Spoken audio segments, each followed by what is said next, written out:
नमस्कार मंडळी मी गणेश ठाकरे, महाराष्ट्र नेता या चॅनलवरती आपलं सहर्ष स्वागत आहे. मंडळी, काही लोकांना चिलीमिली म्हणजेच काही पैसे दिल्यानंतर 100-200 रुपये दिल्यानंतर कुठेतरी माघार घेतली जाते. एकंदरीत स्वतःला ओबीसी नेते म्हणणारे लक्ष्मण हाके, सर्वसामान्यांचे, गरिबाचे आणि ओबीसीचे नेते आणि ओबीसीचे प्रश्न सोडवणारे लक्ष्मण हाकेजी एकंदरीत ज्या पद्धतीने आजपर्यंत ऍक्टिव्ह होताना दिसले, अनेक प्रश्न त्यांनी मांडले. ओबीसी नेते, आम्ही आमच्या ओबीसीचे प्रश्न मांडणार आणि बारामतीची जी काही निवडणूक होणार, पोटनिवडणूक, त्यामध्ये कोणत्याही प्रकारची माघार घेतली जाणार नाही आणि ती निवडणूक आम्ही सर्वसामान्यांच्या प्रश्नासाठी लढवणार, अशी भाषा करणारे आज लक्ष्मण हाके कुठेतरी माघार घेतात. अनेक लोकांचं म्हणणं आहे की कुठेतरी चिलीमिली घेतली जाते. काही लोकांचा फोन या लक्ष्मण हाकेंना येतो, म्हणजेच काय तर एकनाथ शिंदेनी फोन केला, सुनित्रा पवार यांनी सुद्धा फोन केला आणि आपल्या महाराष्ट्राचे मुख्यमंत्री फडणवीस साहेब, गृहमंत्री फडणवीस साहेब यांनी देखील फोन केला, असं कोणाचं म्हणणं आहे? लक्ष्मण हाके साहेबांचं. आणि सुनित्रा पवार यांच्या विरोधात आज माघार का घेतली, त्याचं कारण सुद्धा त्यांनी सांगितलं. एकंदरीत विधवा महिला आहे, अजितदादा पवार यांचं निधन झालेलं आहे आणि कणखर अशी ही महिला कुठंतरी बारामतीला समोर नेईल, असं लक्ष्मण हाकेजीचं म्हणणं आहे. परंतु आजपर्यंत लक्ष्मण हाकेच अजितदादा पवार यांच्या विरोधात बोलले, सुनित्रा पवार यांच्या सुद्धा विरोधात बोलले. अजितदादा पवार यांनी सुद्धा कोणती तरी निवडणूक होती म्हणे, त्या ठिकाणी असंच एक निधन झालं होतं, त्याचा देखील विचार केला नव्हता आणि त्या ठिकाणची पोटनिवडणूक ही अजितदादांनी सुद्धा लढली होती, असं लक्ष्मण हाकेंचं एक विधान आहे काही दिवसापूर्वीचं. परंतु तेच विधान आज बदललेले.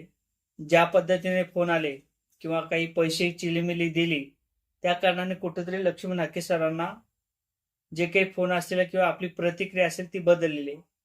एकंदरीत आजपर्यंत लक्ष्मण हाकेजी ज्या पद्धतीने ओबीसीचे प्रश्न मांडत होते, मग अंजनगाव सुरजीचा जो काही छत्रपती शिवाजी महाराज यांचा पुतळा असेल, त्यांना विरोध केला जात होता. ओबीसीच्या जागेवरती किंवा धनगर समाजाची जी काही जागा आहे मंदिराची, त्या ठिकाणी कोणत्याही प्रकारचा पुतळा बसणार नाही, अशी भूमिका लक्ष्मण हाकेजींनी घेतली होती. खरं तर हा वाद गावाच्या लेवलवरतीच मिटला असता किंवा त्या ठिकाणचे जे काही धनगर समाज असेल आणि मराठा समाज असेल, त्यांनी देखील ते प्रश्न जाग्यावरती सोडवला असता.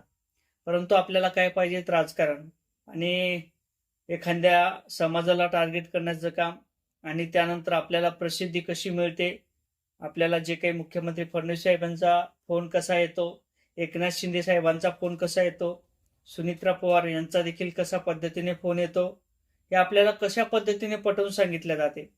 मग जे काही सर्वसामान्य असेल, दीन दलित असेल, त्यांचे प्रश्न सुद्धा आता लक्ष्मण हाकेजी बोलणार नाहीत, ते देखील काही स्पष्टीकरण देणार नाहीत.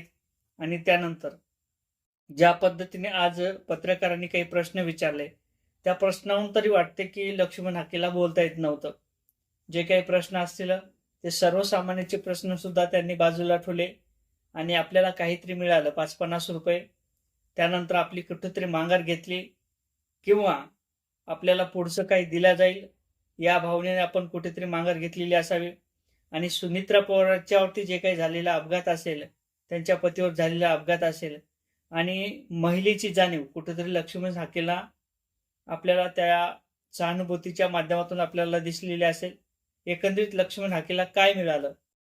आणि साहजिकच अजितदादा पवार यांच्या विरोधात किंवा सुनित्रा पवार यांच्या विरोधात कोणताही नेता त्या ठिकाणी टाकला असता किंवा एखादा नेता किंवा एखादा वरिष्ठ नेता जरी दिला असता, तर सुनित्रा पवार ठामपणे त्या ठिकाणी निवडून आल्या असत्या. आपल्याला माहिती आहे की आपल्या यापूर्वीचं जे काही राजकारण झालं होतं, ज्यावेळेस इलेक्शन झालं होतं, त्या दरम्यान आपल्याला किती मतदान पडलं होतं, हे देखील सर्वांनाच माहीत आहे.